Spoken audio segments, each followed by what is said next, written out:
ಎಲ್ಲರಿಗೂ ನಮಸ್ಕಾರ.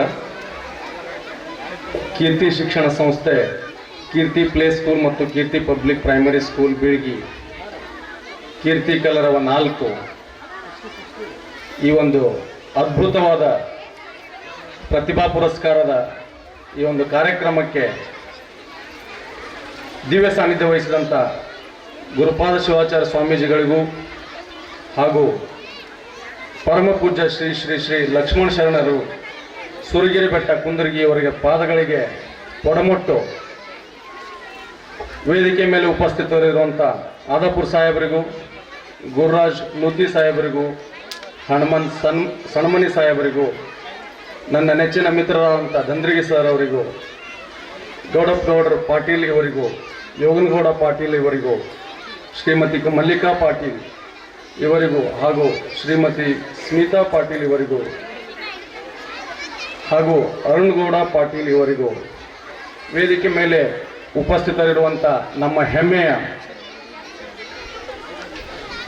ವೀರ ಯೋಧರ ಸಂಘದ ಅಧ್ಯಕ್ಷರಾದಂಥ ದೇಸಾಯಿ ಸಾಹೇಬರಿಗೂ, ಎಲ್ಲ ಇಲ್ಲಿ ನೆರೆದಂಥ ಸೈನಿಕರಿಗೂ, ಮತ್ತೊಮ್ಮೆ ಎಲ್ಲ ತಂದೆ ತಾಯಂದಿರಿಗೂ, ನೆಚ್ಚಿನ ಶಿಕ್ಷಕರಿಗೂ, ಮುದ್ದು ಮಕ್ಕಳಿಗೂ ನಮಸ್ಕರಿಸುತ್ತಾ ಈ ಒಂದು ಪ್ರತಿಭಾ ಪುರಸ್ಕಾರ ಸಮಾರಂಭವನ್ನು, ಈ ಸಮಾರಂಭಕ್ಕೆ ಸಾಕ್ಷಿಯಾಗಿ ನನಗೆ ಬಹಳಷ್ಟು ಖುಷಿ ಆಯಿತು. ಯಾಕಂತಂದರೆ ನಾವೆಲ್ಲ ಎಂಥ ಫಂಕ್ಷನ್ ಅಟೆಂಡ್ ಮಾಡ್ತೀವಿ ಅಂದರೆ ಎಲ್ಲ ಡಿಗ್ರಿ ಸ್ಟೂಡೆಂಟ್ಸು, ಅಡಲ್ಟ್ಸು, ವಯಸ್ಕರದು ಫಂಕ್ಷನನ್ನು ನೋಡಿದ್ವಿ.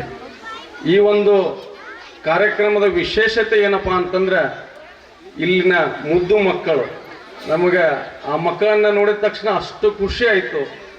ಇಲ್ಲಿ ಏನು ವಿಶೇಷತೆ ನಮಗೆ ಕಂಡು ಬಂತು ಅಂತಂದ್ರೆ, ಮಕ್ಕಳನ್ನೇ ಇದನ್ನು ಆರ್ಗನೈಸ್ ಮಾಡ್ಯಾರ, ಇದನ್ನು ಆಯೋಜನೆ ಮಾಡಿದ್ದಾರೆ. ಬಂದ ತಕ್ಷಣ ಆ ಎಕ್ಸಿಬಿಷನ್ನಲ್ಲಿ ಚಿಕ್ಕ ಚಿಕ್ಕ ಮಕ್ಕಳು, 12 ವರ್ಷದ ಕೆಳಗಿನ ಮಕ್ಕಳು ಎಷ್ಟು ಸುಂದರವಾಗಿ ಅವರು ಅದ್ಭುತವಾಗಿ ಅದರ ವಿವರಣೆಯನ್ನು ನೀಡಿದರು ಅಂದರೆ ನಮಗೆ ನಿಜವಾಗ್ಲೂ ಆಶ್ಚರ್ಯ ಆಯಿತು. ನಮ್ಮ ಕಾಲೇಜಿನೊಳಗೆ ನಾವು ಸ್ನಾತಕೋತ್ತರ ಪದವಿಯನ್ನು ಓದುವಂಥ ಮಕ್ಕಳಲ್ಲಿ ಕೂಡ ಇದನ್ನು ನಾವು ಊಹೆ ಮಾಡಲಿಕ್ಕಿಲ್ಲ. ಅಷ್ಟೊಂದು ಸರಳವಾಗಿ, ಸುಂದರವಾಗಿ ಮತ್ತು ಮನಮುಟ್ಟುವಂಗ ಮಕ್ಕಳು ತಮ್ಮ ಒಂದು ಆ ಕಾರ್ಡ್ಸನ್ನು ಹಿಡ್ಕೊಂಡು ವಿವರಣೆಯನ್ನು ನೀಡಿದರು. ನಿಜವಾಗ್ಲೂ ಅದು ನಮಗೆ ಬಹಳಷ್ಟು ಖುಷಿಯನ್ನು ಕೊಡುವಂಥ ವಿಷಯ ಆಗಿತ್ತು. ಪರೇಡ್ ಮಾಡಿದರು, ನಮ್ಮನ್ನೆಲ್ಲ ಇಲ್ಲಿ ಕರ್ಕೊಂಡು ಬಂದರು. ನಾವೆಲ್ಲ ನೆರಳೊಳಗೆ ಕುಂತೀವಿ, ಮಕ್ಕಳು ಬಿಸಿಲೊಳಗೆ ಕೂತಾವು, ಆದರೂ ಅಷ್ಟೊಂದು ಶಿಸ್ತಿನಿಂದ ಕುಂತವ್ರ. ಅದು ಈ ಶಿಕ್ಷಣ ಸಂಸ್ಥೆಯ ಮತ್ತು ಸ್ಕೂಲಿನ ಶಿಸ್ತನ್ನು, ಡಿಸಿಪ್ಲಿನನ್ನು ಎತ್ತಿ ತೋರಿಸುತ್ತೆ. ಬಹಳಷ್ಟು ಖುಷಿಯಾಯಿತು ಈ ಸ್ಕೂಲಿನ ಶಿಸ್ತನ್ನು ನಾನು ನೋಡಿ, ಮತ್ತು ಮುದ್ದು ಮಕ್ಕಳ ಒಂದು ಪರಿಶ್ರಮ, ಅವರ ನಡತೆ ನುಡಿಗೆ ನಾನು ಯಾವಾಗಲೂ ಆಭಾರಿಯಾಗಿದ್ದೇನೆ ಮತ್ತು ತುಂಬ ಖುಷಿಯನ್ನು ವ್ಯಕ್ತಪಡಿಸ್ತೇನೆ ಈ ಒಂದು ಸನ್ನಿವೇಶದವಾಗ.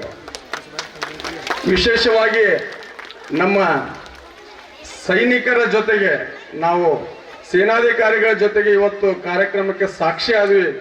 ಅವರನ್ನ ಈ ಒಂದು ಸಮವಸ್ತ್ರದಲ್ಲಿ ನೋಡೋದಕ್ಕೆ ನನಗೆ ನನ್ನ ಮೈ ಮೇಲೆ ಕೂದಲೇ ಎದ್ದಿಂದಿರ್ತಿದ್ದು. ಅಷ್ಟೊಂದು ನನಗೆ ಖುಷಿ ಮತ್ತು ಹೆಮ್ಮೆಯ ವಿಷಯ. ಯಾಕೆ ದೇಶ ಸೇವೆ ಮಾಡೋರ ಜೊತೆಗೆ ನಾವು ಇವತ್ತು ವೇದಿಕೆ ಮೇಲೆ ಅವರೊಂದಿಗೆ ಕಾರ್ಯಕ್ರಮಕ್ಕೆ ಸಾಕ್ಷಿ ಆದ್ವಿ, ಅವರೊಂದಿಗೆ ಕಾರ್ಯಕ್ರಮದ ಒಂದು ಭಾಗವಾದ್ವಿ ಅಂಥೇಳಿ ಮತ್ತೊಮ್ಮೆ ಖುಷಿಯನ್ನು ವ್ಯಕ್ತಪಡಿಸ್ತಾ ಅವರಿಗೆ ನನ್ನ ಹೃದಯಪೂರ್ವಕ ನಮನವನ್ನು ತಿಳಿಸ್ತಾ ಇದ್ದೀನಿ.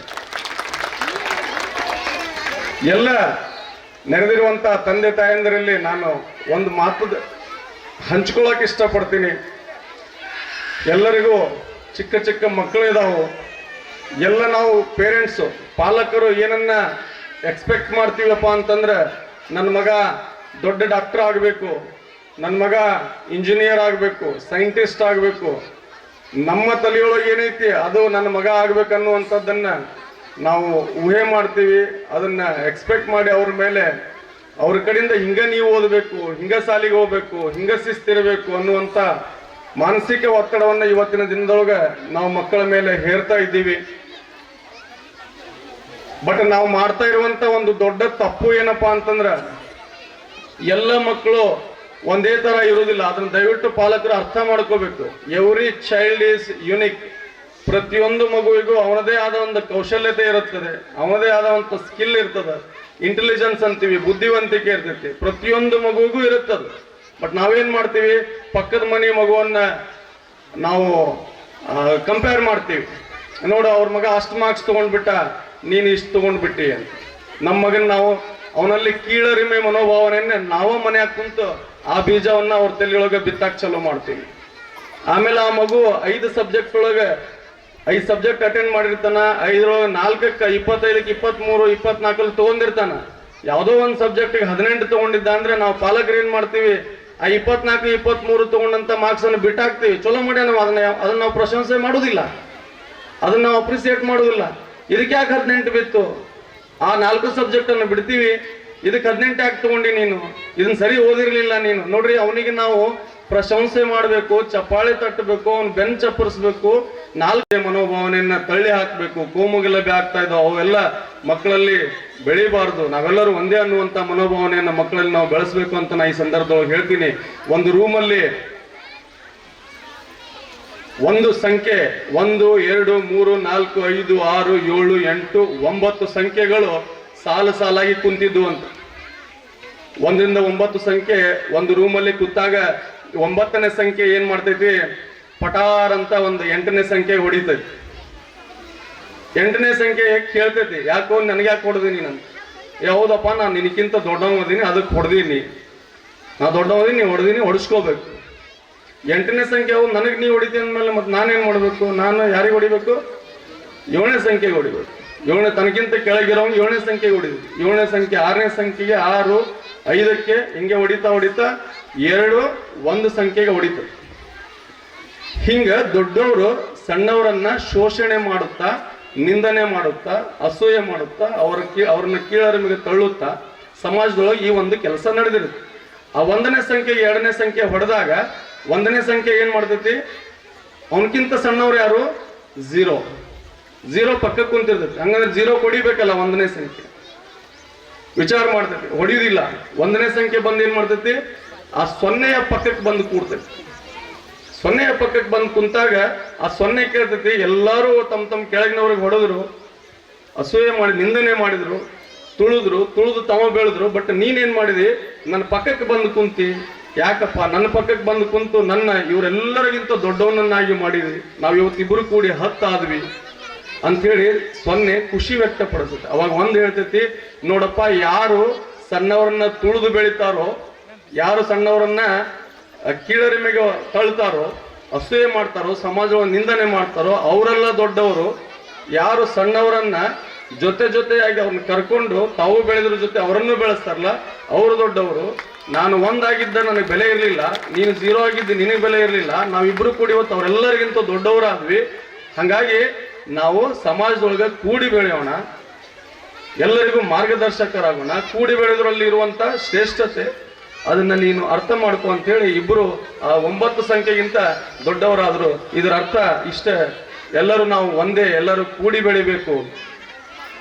ಇಂಥ ಒಂದು ನೀತಿ ಪಾಠಗಳನ್ನ ಮಕ್ಕಳಿಗೆ ಹೇಳ್ತಾ ನಾವು ಮನೆಯಿಂದನೇ ಮಕ್ಕಳಲ್ಲಿ ಒಂದು ಈ ಉನ್ನತ ಮಟ್ಟಕ್ಕೆ ಹೋಗುವಂಗೆ ನಾವು ಅವರಿಗೆ ಅಭ್ಯಾಸವನ್ನ ಮನೆಯಲ್ಲಿ ಸ್ಟಾರ್ಟ್ ಮಾಡೋಣ ಅಂತ ಹೇಳ್ತಾ, ಇಲ್ಲಿ ಈ ಸ್ಕೂಲಲ್ಲಿ ಮೇಡಮ್ ಅವ್ರು ಹೇಳ್ತಾ ಇದ್ರು, ನಮ್ದು ಸಣ್ಣ ಸ್ಕೂಲು ಅಂತ. ಸಣ್ಣದು ದೊಡ್ಡದು ಅಂತ ಏನೂ ಇಲ್ಲ. ನಾವು ಎಷ್ಟೋ ಇಂಟರ್ನ್ಯಾಷನಲ್ ಪಬ್ಲಿಕ್ ಸ್ಕೂಲಲ್ಲಿ ನೋಡಿದೀವಿ. ಆ ಮಕ್ಕಳಿಗೆ ಈ ಮಕ್ಕಳಿಗೆ ಕಂಪೇರ್ ಮಾಡಿದ್ರೆ ಇವರು ಅವ್ರಿಗಿಂತ ಯಾವುದ್ರಲ್ಲೂ ಕಮ್ಮಿ ಇಲ್ಲ, ಒಂದು ಕೈ ಇವರು ಹೆಚ್ಚು ಅದಾರ ಅಂತ ಹೇಳಿ ನಾನು ಹೇಳಕ್ ಇಷ್ಟಪಡ್ತೀನಿ. ನಿಜವಾಗ್ಲೂ ನಾನು ಮನಸ್ಸಿಂದ ಹೇಳಕತ್ತೀನಿ. ಕೀರ್ತಿ ಸ್ಕೂಲಲ್ಲಿ ಬರೀ ವಿದ್ಯಾಭ್ಯಾಸ ಮಾತ್ರ ಅಲ್ಲ, ಅವ್ರಿಗೆ ಯೋಗಾಭ್ಯಾಸ ಕೊಡ್ತಾ ಇದ್ದಾರೆ. ಬಹಳಷ್ಟು ಮುಖ್ಯ ಅದು. ಯೋಗಾಭ್ಯಾಸ ಕೊಟ್ಟು ಅವರಿಗೆ ಜೀವನ ಹೆಂಗ್ ಮಾಡಬೇಕು, ಜೀವನ ಶೈಲಿ ಹೆಂಗ್ ರೂಪಿಸ್ಕೋಬೇಕು, ಭವಿಷ್ಯ ಹೆಂಗ್ ನಿರ್ಧಾರ ಮಾಡಬೇಕು, ಎಲ್ಲವನ್ನು ಕಲಿಸಿಕೊಡ್ತಾ ಇರುವಂತ ಈ ಕೀರ್ತಿ ಸ್ಕೂಲ್ಗೆ, ಈ ಕೀರ್ತಿ ಸ್ಕೂಲ್ನ ಕಮಿಟಿಯವರಿಗೆ ಮತ್ತು ಈ ಸೆಕ್ರೆಟರಿ ಅವರಿಗೆ, ನಮ್ಮ ಇವಾಗಲೇ ಹೇಳಿದ್ರು ಮಂಜುಳಾ ಪಾಟೀಲ್ ಮತ್ತು ಬಸನಗೌಡ ಪಾಟೀಲ್ ಅವರು ನಮ್ಮ ಸ್ಟೂಡೆಂಟ್ಸ್ ಅವ್ರು ನೋಡಿವ್ ನಾವು. ಬಹಳಷ್ಟು ಅವ್ರದ್ದು ಒಂದು ಕೂಡ ಅಬ್ಸೆಂಟ್ ಇರ್ತಿರ್ಲಿಲ್ಲ. ಇಡೀ ವರ್ಷದೊಳಗೆ ಒಂದು ಬೇಡ 2 ದಿನ ಮಾತ್ರ ಅಬ್ಸೆಂಟ್ ಇರಬೇಕು. ಅಷ್ಟು ಕಟ್ಟುನಿಟ್ಟು ಅವರು ಕಾಲೇಜಲ್ಲಿ ಓದುವಾಗ, ಡಿಗ್ರಿ ಓದುವಾಗ. ಇವರು ಮಾಮನವರು ಬಸನಗೌಡ ಪಾಟೀಲ್ ಅಂತೇಳಿ ನಮ್ಮ ಸ್ಟೂಡೆಂಟ್ ಅವರು MSc ಓದುವಾಗ ಬಹಳಷ್ಟು ಡಿಸಿಪ್ಲಿನ್ ಸ್ಟೂಡೆಂಟ್ಸು. ಅಂತ ಒಂದು ಸ್ಟೂಡೆಂಟ್ಸ್ ಇಲ್ಲಿ ಮೆಂಬರ್ ಆಗಿ ಈ ಒಂದು ಶಿಕ್ಷಣ ಸಂಸ್ಥೆಯನ್ನ ಕಟ್ಟಿ ಮಕ್ಕಳಿಗೆ ಒಂದು ಒಳ್ಳೆಯ ವಿದ್ಯಾಭ್ಯಾಸವನ್ನು ಕೊಡ್ತಾ ಇದ್ದಾರೆ. ನಾನು ಬಹಳಷ್ಟು ಖುಷಿಯಿಂದ ಹೇಳ್ತೀನಿ ಮತ್ತು ಅಷ್ಟೇ ವಿಶಿಷ್ಟವಾಗಿ ಹೇಳ್ತೀನಿ, ಈ ಮಕ್ಕಳು ಈ ಕೀರ್ತಿ ಸ್ಕೂಲ್ನ ಕೀರ್ತಿಯನ್ನ ಮುಂದೆ ಭವಿಷ್ಯದೊಳಗೆ ನಿಜವಾಗ್ಲೂ ಬಹಳಷ್ಟು ಎತ್ತರಕ್ಕೆ ಒಯ್ತಾರ ಅಂತ ಹೇಳ್ತಾ, ಇನ್ನು ಈ ಸ್ಕೂಲ್ ಬಹಳ ಉನ್ನತ ಮಟ್ಟಕ್ಕೆ ಹಿಮಾಲಯ ಶಿಖರದ ಅಷ್ಟು ಎತ್ತರಕ್ಕೆ ಬೆಳೀಲಿ ಅಂತ ಹೇಳ್ತಾ ನಾನು ಒಂದೆರಡು ಮಾತುಗಳನ್ನ ಮುಗಿಸ್ತಾ ಇದ್ದೀನಿ. ಜೈ ಹಿಂದ್, ಜೈ ಕರ್ನಾಟಕ ಮಾತು. Thank you so much, sir, for sharing the